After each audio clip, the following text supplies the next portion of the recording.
Welcome to the Masters of the Air Debrief, the unofficial podcast companion to Apple TV Plus's Masters of the Air. Is it really Apple TV Plus? But let's start there. So this is a spiritual. I'm going to hate how everyone's going to say the same thing. So we're going to try and deviate a little bit. Yeah. First off, my name's Tristan. My name is Madison. We're Inqua Podcast, but we're also big fans of movies, TV shows, music, all the good things. So Masters of the Air is the third World War II limited series from Steven Spielberg and Amblin Entertainment and Tom Hanks and Playtone. Now, that said, it must suck to be them a little bit to have the best that they've done be the first thing they've done. Band of Brothers was just impossible to beat. Amazing. So good. Did you ever watch The Pacific? I did not watch The Pacific, but I heard, mixed things about it, that it wasn't as good as Band of Brothers. So I'll say this. I was doing a little research before the pod on The Pacific because I was like, okay, how do we talk about the show? The Pacific won a ton of awards and was nominated for everything, but it came out of the weird time of like almost streaming but not fully streaming because it was 2010, 2011 when it really got big. I don't think most people our generation watched it. Yeah, I don't think so. We were either moving on to streaming shows and oh my gosh, we have Netflix on the TV. It was just a weird time. The other thing is it was way darker than Band of Brothers. And Band of Brothers had dark moments, but it was way darker. I mean, yeah, Band of Brothers was kind of like a shining example of American heroism. Yeah, and there were like a few moments or episodes where you're like, that's dark. The Pacific was dark. And I got into a fight with one of our mutual friends about the Pacific. Because the book it was based on from E.B. Sledge really just dug deep into the dark side of war in general and how the good guys can be pretty bad too because it's war and war is hell. The show did not shy away from that, which was a bold move. Yeah. So the problem with the show is you see a U.S. Marine taking a Japanese soldier hostage and then taking his Bowie knife out and plucking the gold filling from his live mouth. And then everyone's just watching in horror. And then you have, another character finally put the poor man out of his misery and just pop one on his head. And that was just difficult to watch. Yeah. It sounds difficult to watch. To imagine. Yeah. So I think the Pacific went so strong and it kept pretty close to E.B. Sledge's book. Yeah. Which turned, I think, a lot more people off. Because if they just watched Band of Brothers and they're like, oh my gosh, America, we're the best. We went and beat the Nazis. Oh, we also beat the Japanese. Wait, we did bad things too? That's not comfy. I mean, did you see Fury with Brad Pitt and Shia LaBeouf? I haven't yet. That's one of the ones that's on my list. So that's another one where like you think it's going to be one thing, but it kind of is pretty dark. And it's the same thing where it's in Europe, like Band of Brothers is. And it's about this tank battalion. And it definitely, I remember watching it and being like, oh, right. I guess like, in the cover of war, it just kind of gives people permission to just be monsters. And they definitely didn't shy away from that. Sure, there were like acts of heroism in that movie, but there were the same thing of just like, oh, in war, men will just become monsters no matter what side they're on. Yeah, there's a fantastic book by Studs Terkel called The Good War, in quotes.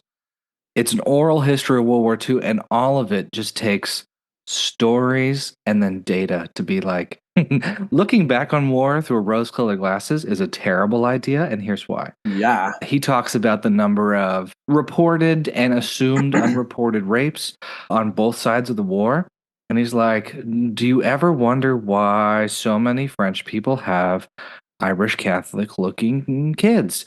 And it's like, or otherwise, you have just a whole lot of young, horny Americans doing things anyways. Yeah. All this to say, there are some great books discussing how war's not great. Yeah. I will say Masters of the Air paints it in a more like Band of Brothers light, at least to me. Yeah, no, for sure. I think just based on what I've seen in the first 2 episodes, I feel like the direction that they're going is more along the lines of a Band of Brothers. Like these men did heroic things, but also war is horrible to be in, to experience, and the trauma that it's going to inflict on you is just immense. And I feel like that's the route that they're going to take instead of like we do dark, grisly, horrible things when we're in war. But it'll be dark. So far, it feels like it's dark in another way. Yeah, and I'll say, and I don't know if you notice this too or have a different opinion, but I feel like this is the first of the series where everyone looks really young. Like Yeah, really, really young. I think oftentimes we have like 35-year-olds playing 19, and you can just kind of tell you're like, oh, they're young-ish. yeah, no, I definitely that was one of the first things that I noticed. I mean, they have a character named Babyface, and he looks like a legit teenager. Yeah. You've got Austin Butler and what's the other guy's Turner. name? Yeah, and they look like they're in their early 20s. Yep. And the entire cast, even like Barry, Keoghan looks young. And it's like, how are these guys have their rank? And these are just children ordering around children to do violence on each other. And I'm just like, what the hell? Yeah, and especially because this was the first, this was still part of the Army Air Force. I guess a little background for those who haven't watched the show yet. It's the story of the U.S. 8th Army Air Force 100th Bomb Group, nicknamed the Bloody 100th, and the show shows you pretty quickly why. We're talking about a bunch of Midwestern and Pacific Northwest and Northeast kids who volunteered to fly these bombers. And World War One had some planes. We had some biplanes. I mean, they they were setting time drop bombs just and tossing them out the side of the cockpit. We did not Yeah. have the same level bombs. I mean, there were some bigger bombers that came towards the end of World War One, but nothing to the efficiency and Yeah. horror of what came out in World War Two. So they're Yeah. flying B-17 Flying Fortresses from Boeing, a 10-person crew. I have a couple stats. 10-person crew, 74 feet long, 103-foot wingspan, 19 feet high, 36,000 pounds empty, 54,000 pounds full with bombs, 4 3-blade propellers with a maximum speed of 287 miles an hour, which is crazy. They're slower than the bullet trains we have, but whatever. Average speed of 182 miles an hour, 1350 cal guns, the super special Norden bomb sight they get into on some of the episodes. Nazis said it took about 20 hits from a 20 millimeter gun to bring down a B 17 from the side Holy of the cow. back. 20 hits. Now, now these German pilots, because they'd already been at war with the British for years, these German pilots had pretty shit accuracy. It was 2% accuracy. So they're like, Oh, wow. you had to fire 1,000 rounds to be able to take one down. Each plane only held 500 rounds, at least in 1942. Wow. So it wasn't like these things were going down, the whole fleet of them every day. But especially when the Germans learned to attack the front of these airplanes where it was just glass between these 20-year-olds and machine gun fire. They went Yeah. down all the time. We have the story of, these kids in a new branch of the Army Air Force becoming air executives at 20 or 21. It just is insane to think about. Flying in giant tin cans in the sky with no medics on board. You just got a little bit of morphine. They were like, hope you survive, buddy. See you on the ground in 6 hours. Yeah. I can hardly like just watching the show. I think they do a really good job of kind of demonstrating that there's only, a little bit of steel between these kids and 10,000 feet of empty air. They do a good job of showing that like, hey, it's really cold in there. Like, Yep. these guys are dealing with frostbite and with touching metal that is really, really cold. And that, it isn't like Top Gun, which was a great movie, but like Yeah. where, you've got these, you're just in like a fancy ass cockpit. And this is more like, no, these guys are just literally in a tin can, 10,000 feet up in the air, and they're just doing the best that they can.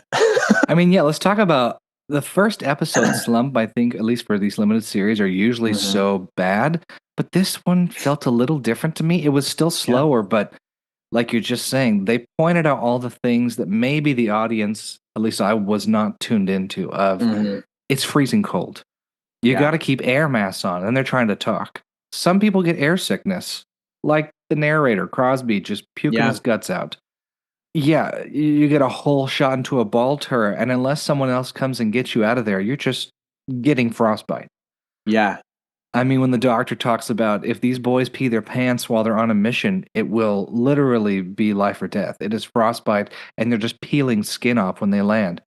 Crazy to think about that. Yeah. Much less a navigator having to look at a map and a compass and then looking out the window of these planes and being like, we shouldn't be seeing land. Oops, take a left. That's just nuts. Nuts to think about. Absolutely nuts. I think the first episode, I mean, I've enjoyed both the episodes that I've seen, but the first episode I think did a really good job. You know, the opening scene is of the two main characters. I think they're both named Buck and Bucky, right? So Buck is Austin Butler. Buck's the more reserved, non-gambling type. Bucky is the lively air executive. Yeah. So, and it's them at a, like, you know, at a dinner bar or whatever with two girls, and they're, you know, being macho and stuff, as you are before you go to war and you're wearing the uniform. But I think by the end of the episode, they, you know, they've gone through war. They've been shot at with flak and with enemy fighter pilots. And there's a scene at the end where Austin Butler's character is talking to the other character, and he's like, you've been here and you've experienced this. How come you didn't tell me that this is what it was like? And he's like, how was I supposed to tell you that this is what it would be like out here? Yep. And you can kind of just see some of the mythicness of being a soldier fade from their eyes. Is just like, holy shit, we've got to deal with something really big. Yeah, Austin Butler's line right afterwards I wrote down because it was so good. He says, we got a long road ahead of us. And the way he trails off is like not only a longing for the way things were, but also a realization of they might not make it out alive, because most of them won't, right? Yeah. It's not just a couple flyboys dropping some bombs and coming home every day. It's, oh, these tin cans have holes ripped in them. When he walks around the plane and looks at all the damage that's been done, that was so shocking to me because I don't think we usually get that. Once they land a plane in a movie or get out of a tank, they walk away. Instead, he's like, this is my bird, and there are just gashes and holes where pure metal has just been peeled backwards. It was haunting, honestly. Yeah, and I'll tell you what, I'm resistant to becoming an Austin Butler fan just because I don't know why. I just have this inner resistance to like the up and coming Hollywood hot guys. Yeah, but he does a really good job.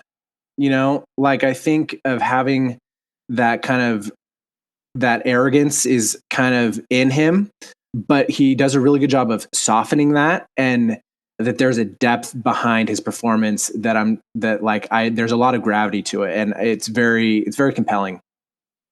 Yeah, had you watched Elvis before? No, but I can hear it in his voice. Okay, so here's my nerdy fun facts. I had to go digging around for the release this week. He spent 3 years working on Elvis with Baz Luhrmann. Getting the voice down, getting the look, practicing recordings, shoots, reshoots, 3 years. Between Elvis and the first episode of Masters of the Air, he had like 2 weeks. Mm-hmm. So he was already working with a dialect coach to get him out of speaking like Elvis, but you can hear it in the show. Yeah, you can hear it. Yeah. All right, Elvis is flying the B-17, all right, you know? But I will say, yeah, to your point, I was a little hesitant. I'm like, oh, guy, don't put him in this. But now knowing that Steven Spielberg and Tom Hanks were like, Elvis isn't even out, but put this kid in this right now. Yeah. Speaks to how they saw his talent, and it is coming through of just the way he turns from happy, cheery to grave is really impressive to watch in the first 2 episodes. It is. Yeah. Yeah. My one hesitation is that it feels like this show is not going to get away without being compared to Band of Brothers. Yeah. It feels like in Band of Brothers, after the first episode, we kind of had an understanding of where the characters were going to go and what the arc was going to be over the course of a season. And I don't feel like I don't feel like this gave us that. Like, I don't understand. The only thing I understand is that they're dropping bombs. And that could just be a function of them being in the Air Force, rather than being on the ground. Because with Band of Brothers, there's just such a historical arc from like training to D-Day to to Normandy or whatever, to Battle of the Bulge, that there's just such a historical arc that we all already understand. But our unfamiliarity with the air battles, I think, maybe works against us as viewers a little bit, as we just don't really understand kind of what the narrative arc is going to be. Yeah, and when we talk about battles of World War II now, I mean, 80 years later, you don't usually talk about the bombing runs, to your point. Yeah. Unless you like, I mean, I remember watching some of the classics when I was a kid, like the Memphis Belle, all about these B-17s going on specific runs. Or, you saw Pearl Harbor. Pearl Harbor, yeah, we got to go do the one retaliatory strike after Pearl Harbor. We want to go bomb Tokyo and get out of there. Okay, it's very clear. Yeah. These bombing runs, especially from, Norfolk, England, over, it just seems a little less in our minds. And also, like, to your point, they're not on the ground pushing towards Germany. It's like, we're going to go bomb France. Episode 2, we're bombing a U-boat sub, base over in Norway. Did anyone even know that we bombed anything in Norway? I have no idea. No idea. I will say, I did go and see the first 3 episodes at a screening in LA. Knowing the 3rd episode, I'm going to give a little teaser and say they did take a page out of the Game of Thrones book. Of you're watching all these characters, not all of them are going to make it, which I guess Band of Brothers did too in the early 2000s. Yeah. So it's just going to be more of the same, and I'm not exactly sure who we're going to see towards the end of the season, if it's going to be the same people. I mean, the teaser or the opening credits shows the Tuskegee Airmen and some other things in a prison, so we know it has to go some other places, but like you, I don't see a clear path of where we're going with this specific story. Yeah, but you know what? That's like my only piece of criticism. Because honestly, like, the cinematography is beautiful. Yeah. The effects, they did a really good job. Everything from the sound design to like when these things are getting shot up, it's pretty visceral and it's pretty punchy. It doesn't just sound like little bearing balls pinging around inside of a Pringles can. Like it's punchy, and it's I tend to be judging shows right now based on how much do I want to look at my phone. Yeah. And I don't want to look at my phone at all when I'm watching the show, which is that's really that's a horrible good measure. That's a good measure, but it holds your attention really well, and it is shot beautifully. The coloring is so well done. Yeah, the only thing would be it's obviously been shot on digital instead of film. Yeah. And I kind of miss some of the warmth and the grittiness that film brings. Like, I almost wish that they could dirty the lens up a little bit just to make it seem a little more grounded, even though we're in the air. Yeah, I mean, having lived in England for a little bit, I'm like, nah, this runway's not this, blue skies and sunny every day. This is a joke. When Barry Keoghan crash lands his plane in Scotland, I was like, did you find the 1 week of the year that Scotland was nice and blue? Like, this is just impossible. It's not, it's a little cold and digital. I think some of the CGI at moments is questionable. Some of the planes, I'm like, now that's just really cartoony. But for the most part, it seems to stay pretty well and true. Yeah, I mean, some of that is just like, how does a plane fall out of the air? And then your intuitive knowledge of physics is just like, that doesn't look right. But then it just doesn't matter, because it just kind of you get washed over with, the sound design and the cinematography and stuff like that. But yeah, there are a few moments with although this movie had a $250 million budget, this series, which is just absurd. That's just insane. It's a massive. It's crazy. And they were filming during COVID, which was rough. Mm-hmm. But that comes back to a little behind the scenes. HBO had first rights of refusal, and they turned it down. They were okay for a little while, and then they were like, reshoots are expensive, and a little tyrant named David Zaslav got in charge, and they were like, no, take it somewhere else. So of course Apple with their Of course. giant wallet that doesn't even need the Apple TV Plus money was like, we'll fund it, whatever. Just do it. Yeah. Which must have been nice for Tom and Steven and the rest of them to be like, oh, we got money to play with. And it shows. Because some of the scenes, some of the things you're watching, you're like, this had to be expensive for a very small moment of time. I mean, I got real nerdy and went looking for photos or footage of bombers being shot out of the sky and was surprised. To watch a flak gun blow just the wing off of an airplane and then it did the little like topsy turvy spin, the corkscrew down, I was like, oh, that wasn't just because it was cheaper to animate. That's what how it did. actually happened. Yeah. Wow. It helps to have nerds making movies so that nerds enjoying movies can feel justified. Yeah. Well, and like I said, this movie is not going to be able to get away from being compared with Band of Brothers. And Band of Brothers was so good that you can't try and make something that is going to be a follow-up or a spiritual successor without really leaning into it and giving it its budget, giving it its time, and making sure that it's done well. Yeah, and you look at where Band of Brothers and the Pacific took their cast afterwards, because I'll say this, these shows are watched by all the bigwigs for the most part, all the execs. When I went to the screening, it was hundreds of people long on this line, and everyone in front of us is like, I make documentaries about war films. Oh, I do this. Oh, I know the producer. Oh, I know the costume designer. I work in here. I'm a studio. So you just kind of know, like, okay, this is watched by all the folks who are actually making the movies too. Band of Brothers, you had Damien Rice, who went on to Billions fame. You had, I mean, even Jimmy Fallon has a hot minute in there. Yeah, you had Ron Livingston. You had Paul Giamatti. Well, no, sorry. Paul Giamatti was in Saving Private Ryan for a minute. Anyways, you have all these characters that then went on to do tons and tons of shows and movies. Then you have the Pacific. And since you didn't watch it, I don't know that you'd know this, but Rami Malek gets his start on the Pacific. He'd done Night at the Museum beforehand, and this is what catapulted him onto Mr. Robot and everything else he did. Wow.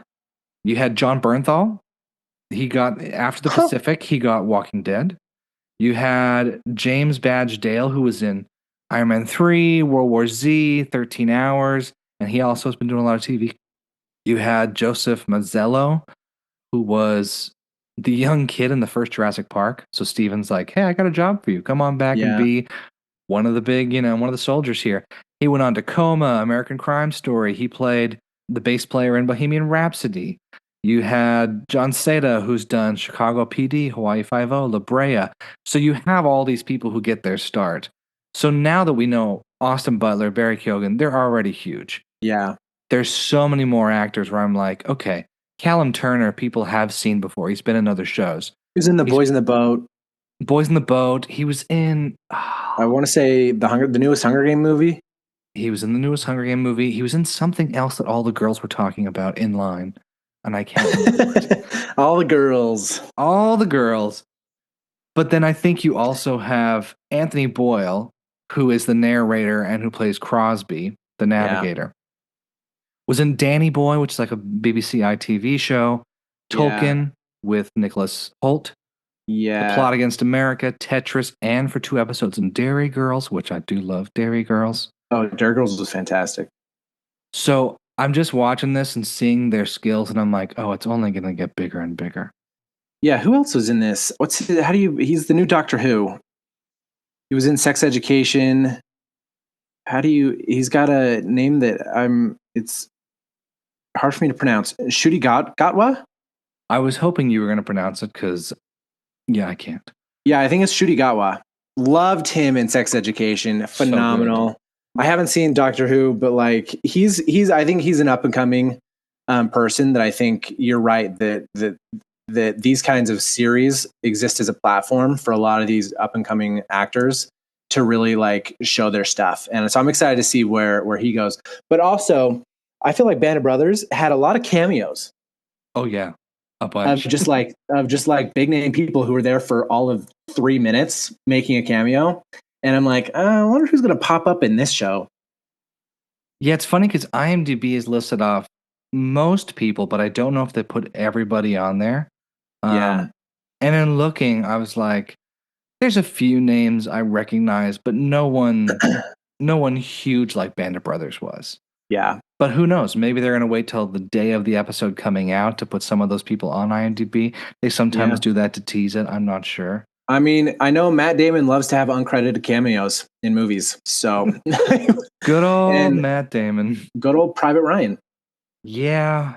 I mean, I'm interested, especially knowing there's going to be something on the Tuskegee Airmen just from the intro of the show. I'm like, it'll be fun that they're not just telling just the same story the whole way through. They're going to weave in a couple more to make it more interesting, but also just not to have a mono story the whole way through. Yeah. All right, so it sounds like we're both fans, and we're going to like doing the series. Absolutely. This week, the first 2 episodes came out. Next week, episode 3 and on. So we'll have another recap for next week for episode 3. Yeah. I did watch episode 3 last night, and I'm excited to talk about it with you. I know. And having known that I've already done it too, I'm like, we want to talk about it, but we'll save it for the next one. We'll save the next one. Well, enjoy the episodes if everyone has not watched them yet. Again, they're on Apple TV Plus. The first 2 episodes are out, and the next one comes out next Friday, which is already February. So Friday, February the 2nd.